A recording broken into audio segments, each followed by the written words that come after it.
প্রতিষ্ঠাবার্ষিকীর যে প্রস্তুতি তা ইতিমধ্যেই এখন বাস্তবায়ন হচ্ছে। আপনারা দেখেছেন আজকে বিপুল নেতা কর্মীর সমাগমের মধ্যে দিয়ে মহান স্বাধীনতার ঘোষক শহীদ রাষ্ট্রপতি জিয়া রহমানের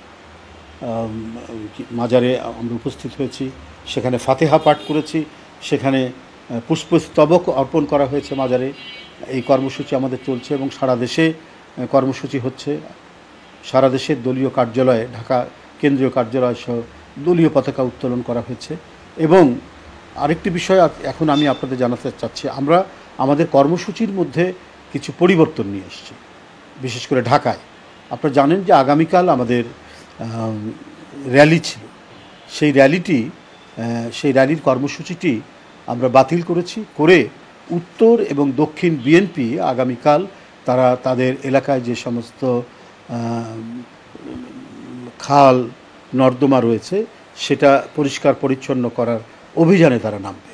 ঢাকা মহানগর উত্তর, দক্ষিণ এবং অন্যান্য অঙ্গ সংগঠন তাদের সাথে এই দুই এলাকায় যে সমস্ত খাল এবং নদী অথবা ড্রেন নর্দমা যেগুলো রয়েছে সেটা পরিষ্কার করার জন্য তারা ব্লিচিং পাউডার সহ আরও পরিষ্কার করার জন্য যা যা লাগে তারা সেই কর্মসূচি পালন করবে।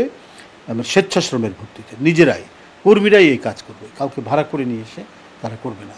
আমরা এটা দিয়েছি এই কারণে যে একটা র্যালির মধ্যে দিয়ে যখন র্যালিটা হয় মোটামুটি গোটা শহর স্তব্ধ হয়ে যায়, এতে মানুষের প্রচণ্ড দুর্ভোগ হয়। এই দুর্ভোগের কথা চিন্তা করেই আগামীকাল আমরা র্যালির যে কর্মসূচি সেটা আমরা বাদ দিয়ে আমরা এখন খাল নদী নালা যেগুলো রয়েছে সেগুলোকে সংস্কার করা, সেগুলোকে পরিষ্কার পরিচ্ছন্ন করা, এই কর্মসূচি গ্রহণ করা হয়েছে।